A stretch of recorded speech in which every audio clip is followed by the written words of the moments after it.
Bonjour à tous, aujourd'hui vous êtes avec la classe des 2MA1 et nous allons vous parler dans le cadre de la semaine numérique des lois sur Internet. Pour commencer, Arda et Mohamed qui nous parlent de la loi informatique et liberté. La CNIL protège nos données. Notre identité numérique. Ces données sont récoltées grâce aux cookies et revendues pour faire du ciblage publicitaire. Il est interdit pour Snapchat de diffuser des infos sur nos opinions politiques. Merci. Ensuite Karim pour la loi relative au secret des correspondances par voie de télécommunication. Il est interdit de diffuser des messages privés, sauf pour défendre la sécurité nationale. Si je lis une conversation privée, je risque 45 000 € d'amende. Merci. Puis Yanis pour la loi relative à la propriété intellectuelle. Quand j'utilise la photo, musique ou les propos de quelqu'un, je dois toujours mentionner son nom, sinon je vole sa création. L'amende peut aller jusqu'à 350 000 € d'amende. Merci. Et pour finir, Malicia, la loi contre le cyberharcèlement. Loi votée en 2014, insultes, critiques, discrimination de façon répétée sur Internet ou messages privés. Les sanctions sont de 7 500 € d'amende et 12 mois de prison pour un mineur. Pour diffusion, 60 000 € d'amende et 2 ans de prison. Merci de nous avoir écoutés. Maintenant que vous êtes au courant des lois et des conséquences, veuillez surfer sur Internet en toute sécurité.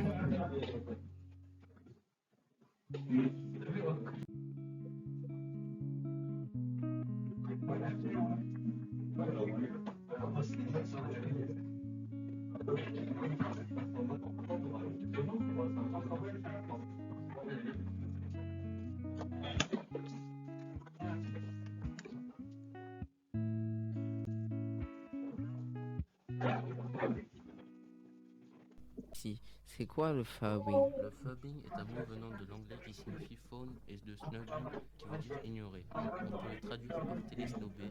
C'est ignorer une personne physiquement, préférer communiquer par téléphone plutôt qu'avec une personne physique. Par exemple, si un ami me parle et que je suis sur mon téléphone et que je lui réponds pas, c'est ce qu'on appelle le phubbing.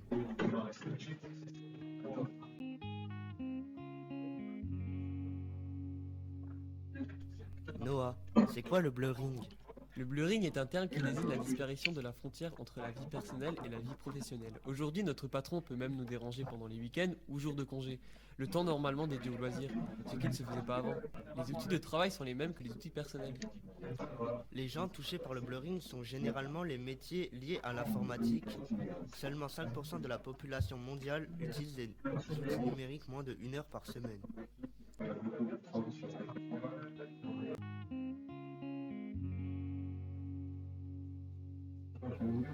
Théo, c'est quoi l'infobésité? L'infobésité est la surcharge d'informations à cause des chaînes d'information en continu et des nouvelles technologies de la communication. Internet, téléphone portable, messagerie, réseaux sociaux. L'infobésité provoque une surcharge cognitive qui se matérialise par une forme de tétanie. Nous sommes paralysés par le trop-plein d'informations. L'indécision, peur du risque, les manifestations peuvent être nombreuses et sont la conséquence bien réelle de cette pathologie. Certains chercheurs décrivent des troubles du comportement, des dysfonctionnements cognitifs et des troubles de santé. Perte de sommeil, anxiété, stress, pénibilité, dépression, épuisement professionnel, perte de sens et de motivation, désengagement. Quelles solutions pour venir à bout de l'infobésité? Apprendre à faire le tri des informations. Avec l'évolution de la technologie, nous vivons désormais dans un monde hyper connecté. Limiter l'utilisation du smartphone. Revoir votre organisation en prenant des notes.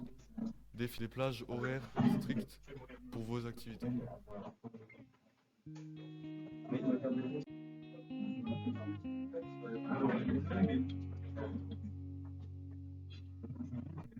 Enzo, c'est quoi le doom scrolling?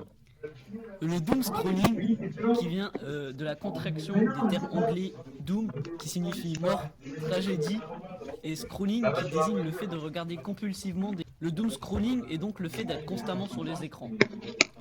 Cette habitude peut avoir des effets néfastes sur la santé. Le phénomène du doom scrolling a subi une hausse à cause des événements qui se sont déroulés ces derniers temps, comme le Covid-19 ou encore la guerre en Ukraine.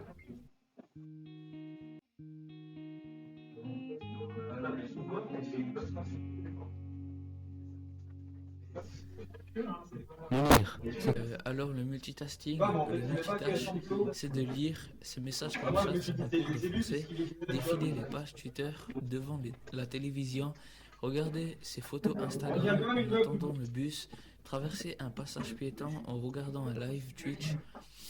C'est croire qu'on est plus efficace et productif. Les humains se conduisent comme des zombies, la tête baissée rivée sur leur téléphone. Les gens ont carrément inventé un mot dénommé Smombie. Un mélange de smartphone et de zombie, ce mot a même été élu le mot de l'année par les jeunes Allemands en 2015. Preuve que toutes les générations se sentent touchées.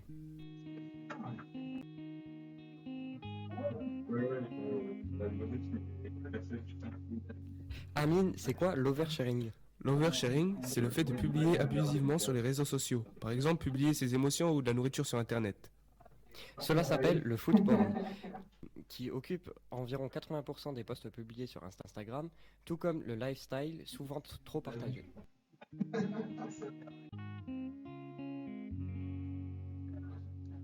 Rosti, c'est quoi le FOMO? Le mot FOMO est un acronyme de Fear of Missing Out. Il traduit de l'anxiété qui pousse les personnes à rester connectées à toute heure pour ne pas risquer de manquer un événement.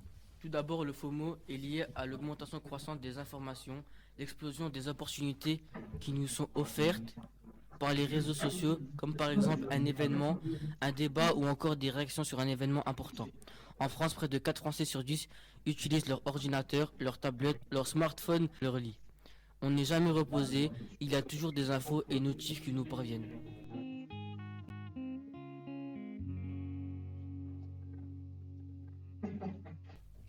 Emer, c'est quoi la nomophobie? La nomophobie signifie la peur d'être sur son téléphone, de ne pas le retrouver ou pire encore de l'avoir perdu. 57% des Français se disent incapables de passer 1 heure sur leur smartphone. En 2016, elle a été mesurée que nous posons le doigt sur notre smartphone. En moyenne, 2617 fois par jour. Et plus de 5000 fois pour les plus tactiques d'entre nous. Cette peur provoque chez ceux qui en souffrent de l'anxiété.